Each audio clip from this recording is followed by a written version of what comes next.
नमस्कार, मी भाऊ तोरसेकर. तुम्ही बघत आहात प्रतिपक्ष.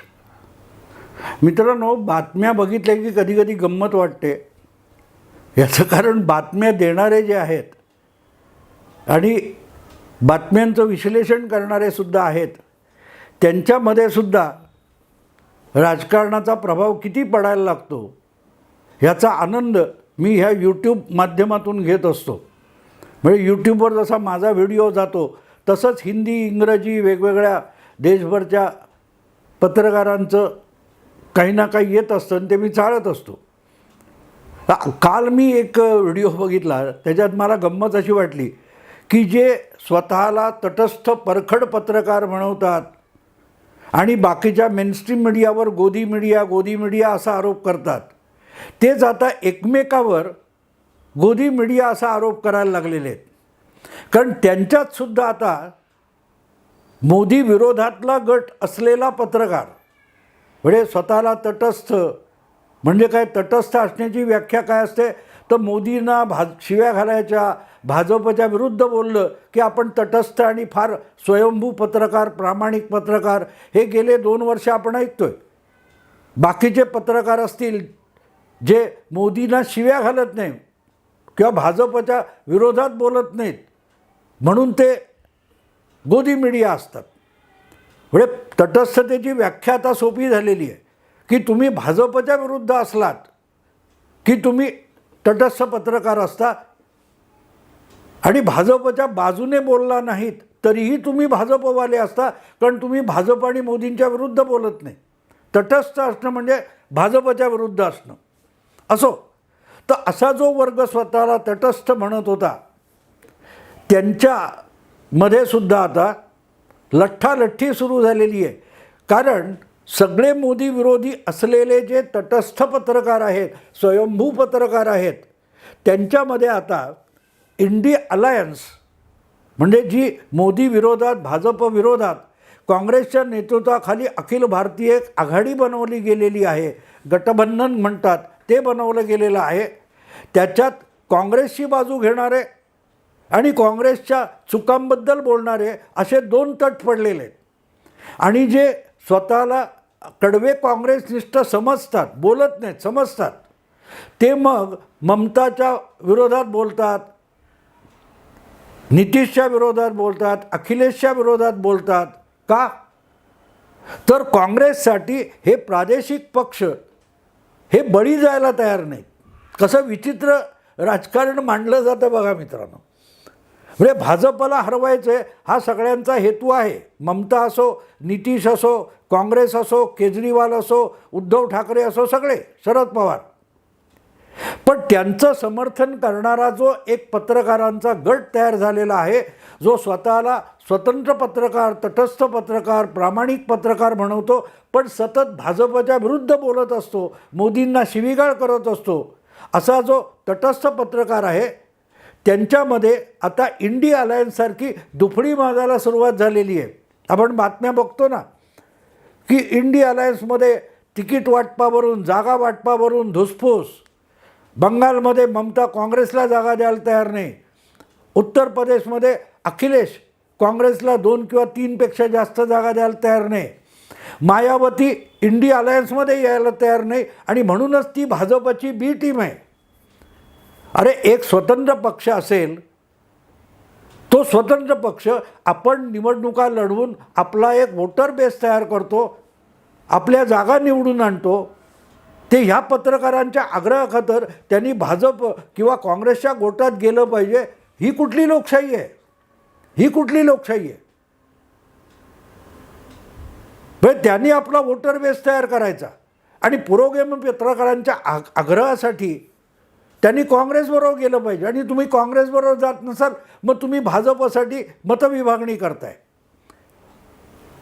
हे अक्कल येते कुठून मला कळत नाही. आणि आता नेमकं तेच झालेलं आहे.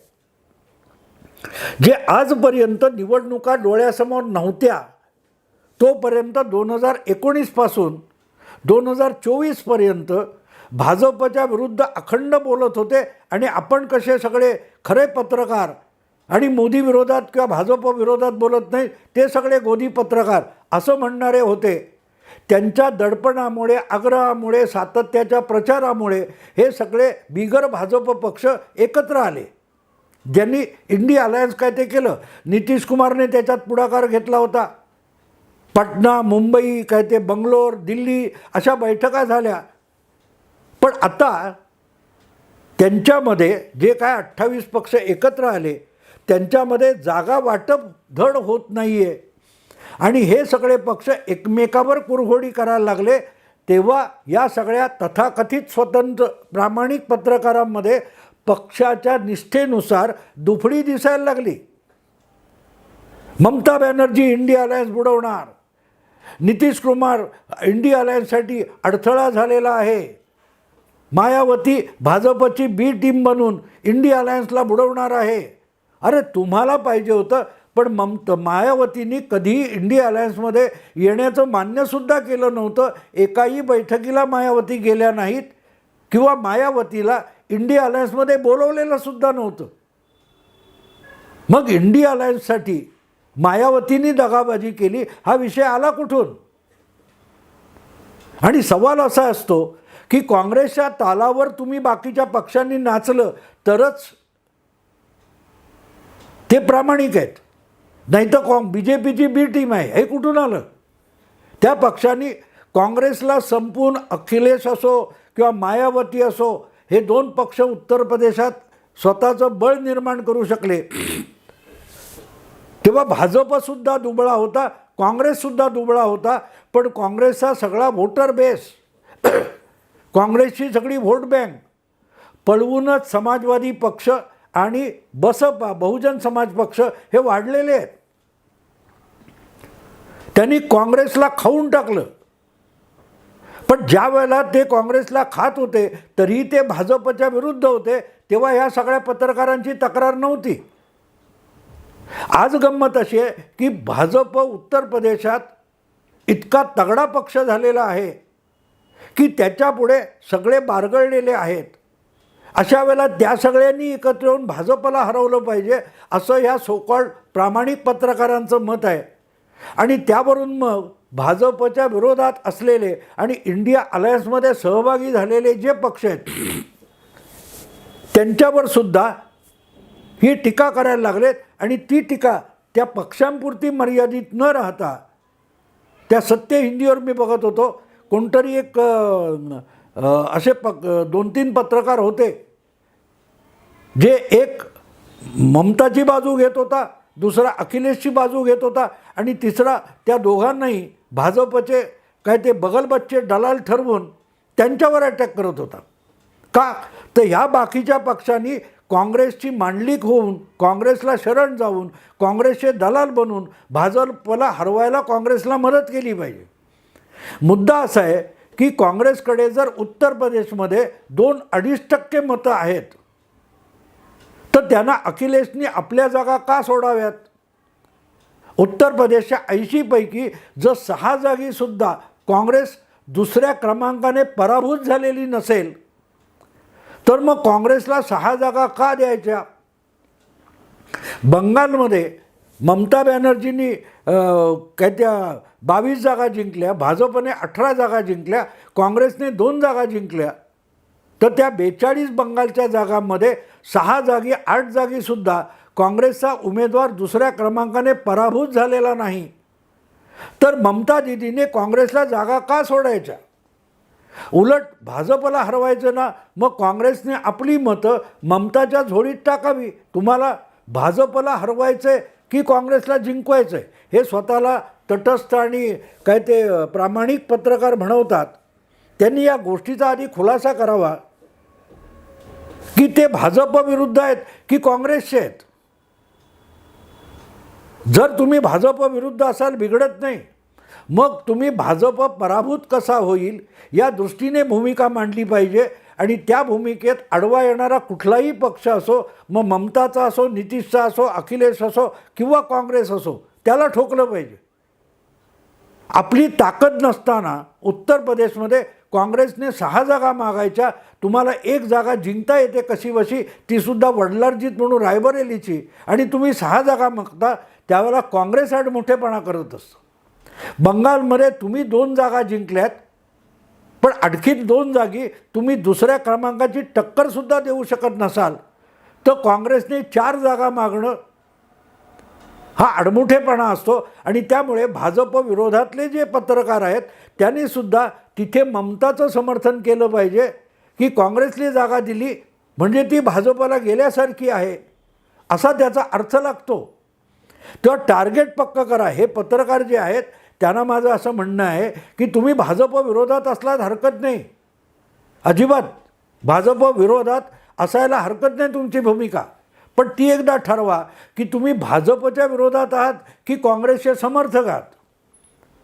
ह्यांचा प्रॉब्लेम असा आहे की जिथे काँग्रेस नाही तिथे शिवसेनेचे पण समर्थक होतात आणि तो प्रॉब्लेम आहे. आणि त्यामुळे आता जसं इंडिया अलायन्समध्ये जागा वाटपावरून वेगवेगळ्या प्रादेशिक आणि काँग्रेस पक्ष यांच्यात खडाजंगी उडालेली आहे, तशीच ती या वेगवेगळ्या पत्रकारांमध्ये सुद्धा, भाजप विरोधी पत्रकारांमध्ये ती खडाजंगी सुरू झालेली. मी ज्या चर्चा हिंदी किंवा इंग्लिशमध्ये यूट्यूब चॅनेल चालवणारे जुन्या काळातले बाद झालेले पुरोगामी पत्रकार आहेत. कालपर्यंत हे सुद्धा आपल्या आयुष्यातली 30-40 वर्ष ज्या माध्यमामध्ये काम करत होते, आज ते त्यांनाच गोदी मीडिया म्हणतात. का गोदी मीडिया? म्हणजे कालपर्यंत तुम्ही काँग्रेसची चाटुगिरी केलीत तेव्हाही तुम्ही तटस्थ पत्रकार होतात. तुम्ही मेनस्ट्रीम मीडियामध्ये, ज्याला आज तुम्ही गोदी मीडिया म्हणता, तिथे तुम्ही कालपर्यंत काम करत असताना तुम्ही काँग्रेसची पक्षपाती बाजू घेत होता, तरी तुम्ही तेव्हा तटस्थ होता. आणि आजचा जो काही मेनस्ट्रीम मीडिया आहे तो जर भाजपच्या बाबतीत उगाच खोटं नाटं बोलत नसेल तर तो गोदी मीडिया होतो. मुद्दा इतकाच आहे मित्रांनो की हे काँग्रेसचे चाटुकार झालेले आहेत.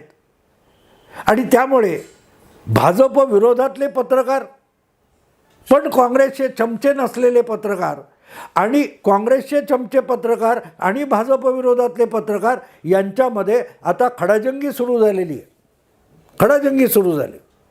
आणि म्हणून मी ज्या 2-3 चर्चा ऐकल्या त्याच्यात प्रश्न असा आला की ते ममतावर टीका करत होता एकजण, आणि एकजण ममताचं समर्थन करत होता. आणि मला तो ममताचा समर्थक हा भाजप विरोधात बोलत असला तरी त्याची भूमिका पटते.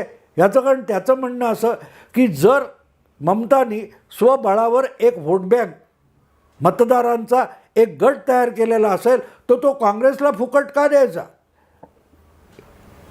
आणि काँग्रेस आणि ममता यांचं भाजपला हरवणं हे किमान समान उद्दिष्ट असेल तर मग त्यामध्ये जो दुबळा पक्ष असेल त्याने सबळ पक्षाला भाजप विरोधात समर्थन दिलं पाहिजे. ममतानी जागा सोडण्यापेक्षा बंगालमध्ये काँग्रेसने ममतासाठी त्याग केला पाहिजे.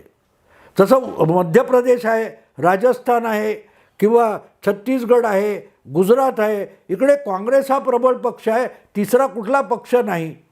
त्यामुळे तिथे उरलेल्या सगळ्या पक्षांनी, जे छोटे असतील त्यांनी काँग्रेसचं समर्थन केलं पाहिजे. मध्य प्रदेशात 6 जागा विधानसभेला अखिलेशने समाजवादी पक्षासाठी मागितल्या होत्या, पण 230 मधल्या 6 जागासुद्धा कमलनाथ हे समाजवादी पक्षाला द्यायला तयार नव्हते, मायावतीला द्यायला तयार नव्हते. मग जिथे तुम्ही लंगडे आहात तिथे सपा बसपा यांनी त्याग का करायचा?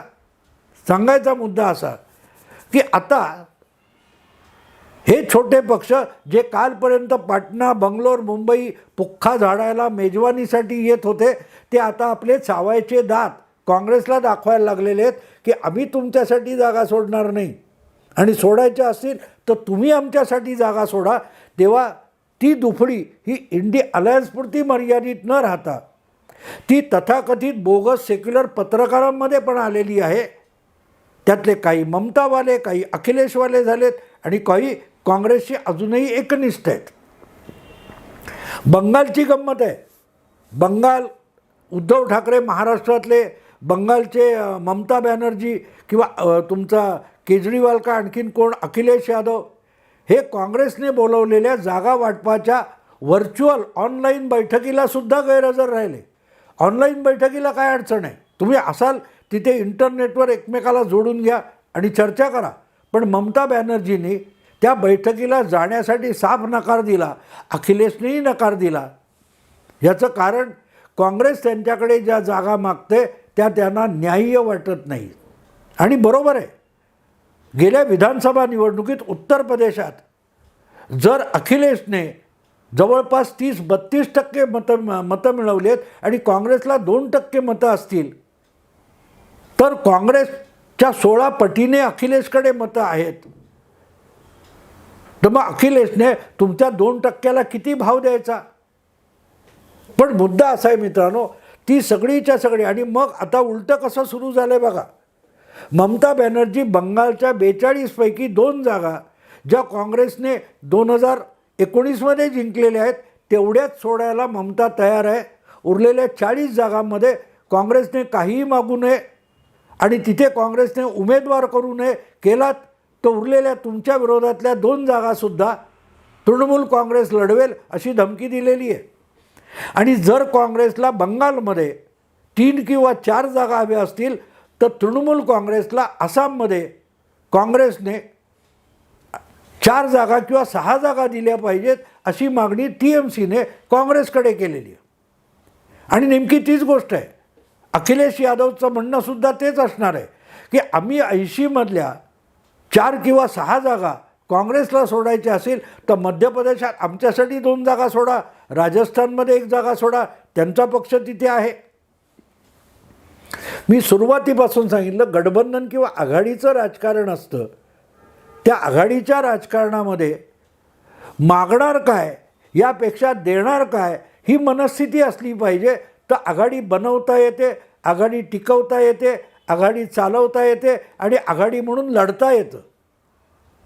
पण तुम्ही दुसऱ्याच्या बळावर आपले फायदे उकळायला जाणार असाल, तुझं मुद्दल ठेव आणि व्याज मी घेणार या भूमिकेत तुम्ही जाणार असाल तर आघाडी यशस्वी होत नाही. आणि ज्या इंडिया अलायन्सचं कौतुक या सगळ्या पुरोगामी पत्रकारांना आहे, तेच आता जागा वाटपावरून फक्त पक्ष नाही, त्यांची चमचेगिरी करणारे पण एकमेकाची कॉलर पकडायला लागलेले. आणि त्यांचं म्हणणं असं, त्यातले जे काँग्रेसनिष्ठ आहेत ते राहुल गांधी किंवा काँग्रेसप्रमाणेच म्हणतात की तुम्ही आमच्यासाठी त्याग करा, आम्ही तुमच्यासाठी काय त्याग करणार नाही. काँग्रेस पक्ष मोठा असेल तर त्यांनी सर्वात जास्त जागा 300 जागा लढवल्या पाहिजेत. तर प्रादेशिक पक्षांनी आपल्यातला थोडा थोडा हिस्सा काँग्रेसला दिला पाहिजे. पण जिथे काँग्रेस पक्ष बलवान असेल तिथे काँग्रेस तुम्हाला काही देणार नाही. थोडक्यात काँग्रेसची भूमिका अशी आहे, माझं ते माझं आणि तुझं ते पण माझं. आणि त्यामुळे जिथे काँग्रेस दुबळी आहे तिथे ममता, अखिलेश वगैरे लोक त्यांना डोळे वटारून दाखवायला लागलेले आहेत. आणि गेली 4 वर्ष मी महाविकास आघाडीच्या बाबतीत बोलत होतो, तेच इंडिया अलायन्सच्या बाबतीत खरं आहे की आघाड्या, संमेलनं, अधिवेशनं, कॉन्क्लेव्ह भरवणं सोपं आहे. पण ही सगळी आघाडीची गठबंधनाची नौका असते, ती जागा वाटप नावाच्या खडकाऱ्याहून आदळते आणि फुटते. 1 सप्टेंबरला त्या महिन्याच्या अखेरीस सगळ्या राज्यातलं जागा वाटप संपवायचं असं ठरलेलं होतं. त्याला आता 4.5 महिने उलटून गेलेत, पण कुठल्याही राज्यामध्ये इंडिया अलायन्समधलं जागा वाटप होऊ शकलेलं नाही. आणि पक्षातले कार्यकर्ते, नेते, इच्छुक यांच्यातली भांडणं चालूच आहेत. पण आता त्यांचं समर्थन तावातावाने करणारे जे पत्रकार आहेत त्यांच्यात पण सुंदोपसुंदी सुरू झालेली आहे. त्यांच्या समर्थकांमध्ये सुद्धा भाजप बाजूला पडला आहे आणि इंडिया अलायन्समधल्याच पक्षांच्या नेत्यांच्या विरोधात त्यांचेच समर्थक पत्रकार एकमेकांची कॉलर पकडायला लागले. अरे तुम्हालाही भाजपला हरवायचं ना, मग निदान तुमची एकजूट पत्रकारांमध्ये दाखवा, राजकीय नेत्यांमध्ये दाखवा, पक्षांमध्ये दाखवा. पण ती लोकसभेची निवडणूक दूर आहे आणि हेच एकमेकावर कुरघोडी करायला लागलेत. त्यामुळे जागा वाटप कसं होणार हा सगळ्यात मोठा गंभीर प्रश्न लोकसभा निवडणूक लागण्यापूर्वीच वादळासारखा घोंगावत समोर आला आहे. बघू मित्रांनो काय होतं. आत्ता इथेच थांबतो. आवडलं लाईक करा, शेअर करा, सबस्क्राईब करा. नमस्कार.